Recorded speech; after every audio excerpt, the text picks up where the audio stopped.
How to speed up Windows 10 laptop or PC. Hello everyone, welcome back to our channel and today we are back again with a new video. So without any delay, let's get into it. For that, firstly open Settings app. Use the shortcut key Windows plus I to open Settings. From the left hand side menu, go to Windows Update. If you see the option of Update, simply click on it and do update the Windows. After that, go to Start menu and search for Task Manager. From the top, go to Startup, and if you see the unnecessary application in Startup tab, simply click on it and end the process. Last but not the least, go to Startup menu again and search for Disk Cleaner.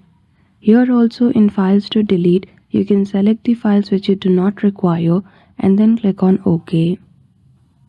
Once you follow this step, you will be able to speed up your slow Windows 10 laptop or PC. So I hope you found this video helpful. If you did, don't forget to give it a thumbs up and subscribe to our channel for such tutorial. Thank you for watching till the end.